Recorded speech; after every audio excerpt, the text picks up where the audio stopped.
Hi everyone, today I have something interesting to show you. That is a messy way of painting then turning it into a portrait.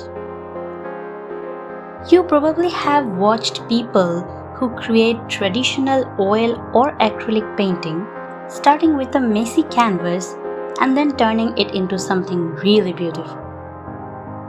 I used to think that in case of digital art, it might be impossible to achieve. But once again, I was proven wrong. I mean, it is difficult, but it's not impossible. So I was really inspired by these two artists, Angel Ganev and Aaron Griffin. They create really pretty artworks out of a messy canvas. So I wanted to give it a try as well. So while painting this piece, I realized some important things about the technique. And today I'm going to share all those things with you as the video progresses. But before that, let's talk about the brush details first. I have used more or less all the brushes from the flat brush section. But I have mostly used flat brush line because it's my personal favorite. The one modification I made was to change the brush texture into canvas. If you are curious about how to create a textured brush, you can always check out the tutorial on my channel or click on the card above.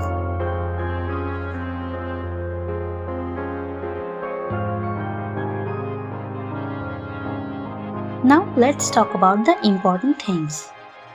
First of all, your first priority would be the reference, especially if you are trying to create a portrait. The reference will give you everything you need, the shapes, the color, the light and the shadows, everything.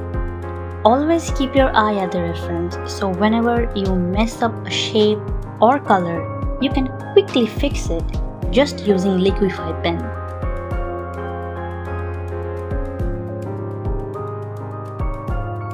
Remember that it doesn't have to be 100% accurate with the reference. To achieve 100% accuracy using this specific process would require a high level of skill. As long as the feel is there, you are good. As long as it looks like a human being, you should be fine.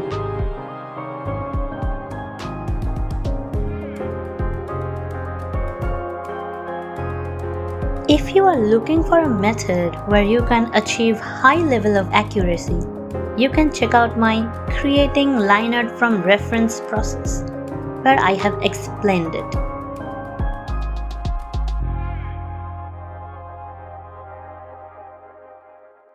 So when you reach the stage where you don't need the reference anymore, you can stop looking at it.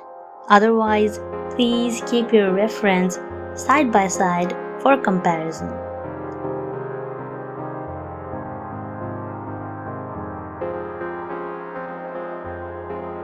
The second important point is layer. I would highly suggest you to use a single layer for this process. You don't have to be scared about using just one layer. It's actually for your convenience. In this process, we are not making any rough sketch or any line art. So if you mess up, which you definitely will, and that is absolutely fine. So what I'm saying is, if you mess up and you have to fix it using the liquefied pens, fixing every single mistake on different layers could be pretty hectic. But if you have everything in one single layer, the process becomes much easier.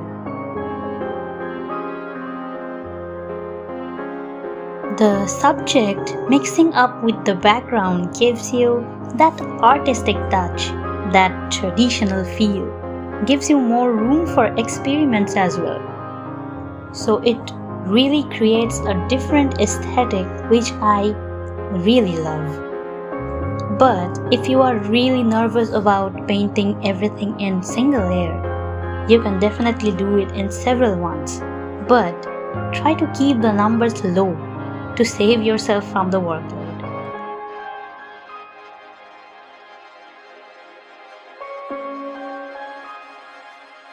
Moving on to the next point, colors. When you start out with a random background, the first thing you need to think is what colors you are going to use. You can simply use the colors closer to the reference, or you can create your own desired color palettes. That is up to you. For this painting, I have looked at the reference and tried to create something that is closer to it.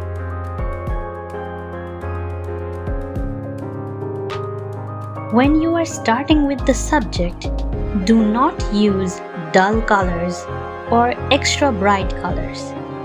Take something in between, and when you go for further details, then only you start adding different shades of colors. Your first goal would be getting an idea of which are the dominant colors of the portrait. For me, it was brown, yellow, magenta, bits of dark purple and blue here and there. So you need to find out which are the dominant colors and then start out with those. Next up, you're going to gradually build up the portrait with different brightness and saturation, also different colors. Once your base is ready, next up, build up the portrait gradually with using different brightness and saturation and also different shades of colors.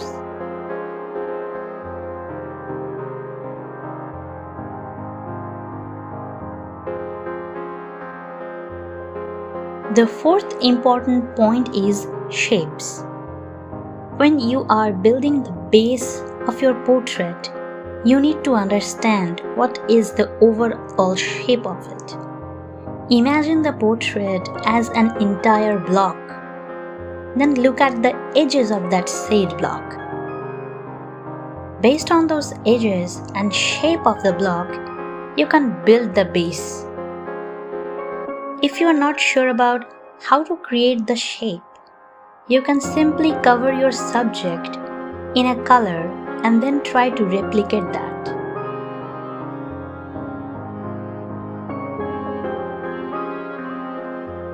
After you have the overall idea of the shape, then you are going to imagine the smaller blocks inside. For a better idea, you can take a look at this. So you can see that there are different colored blocks on different parts of the skin. When I remove the reference, we see a basic shape of face right there. If you need it, you can create these basic blocks on your reference. Then paint according to those simplified shapes, or you can just use your eyes and start adding colors. Once you have your basic blocks ready, you can then start adding more details to it.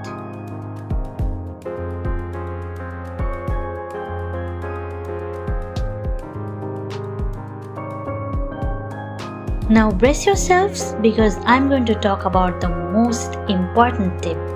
Without that, all these tips and tricks I told you before are practically useless. And that important tip is patience and confidence. If you don't have these two things, then I can promise you that nothing will work out. Messy painting technique is not an easy thing. We are bound to make mistakes. So there's no need to be discouraged by that. If the result is not desired and you think that's the end, there's nothing more you can do, then that's wrong. If you are not satisfied, you can start it over, or you can try to improve it. You can try to find what actually have gone wrong, dissect your art, analyze the problems, then face it. If you just give up thinking you can't do it, then most probably you won't be able to pull it off. Patience, positive mindset, and strength to face the problem is what you need. If you think it's taking too long and you are just too exhausted to do it anymore, then take a break.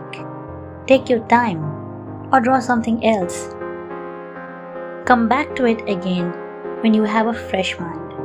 And I promise you, when your brain is refreshed, you can do much better than trying and failing for hours and hours. Those build-up frustrations is what lead you to giving up. So when you think that you are close to reaching your limit, just stop it and wait for the right time. Remember that you can do it. You just need to have faith and confidence in yourself. Don't you dare give up.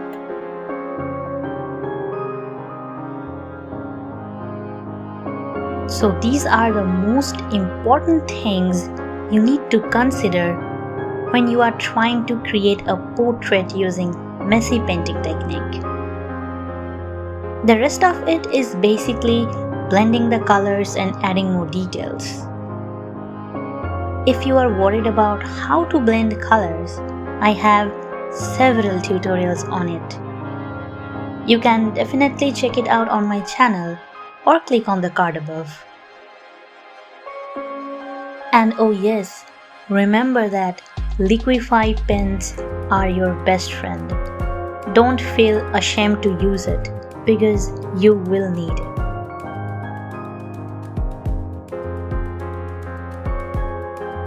Now please enjoy the rest of the process. I'd really appreciate if you watch it till the end because it means a lot to me.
Hope you enjoyed watching the process and learned important things regarding this painting style.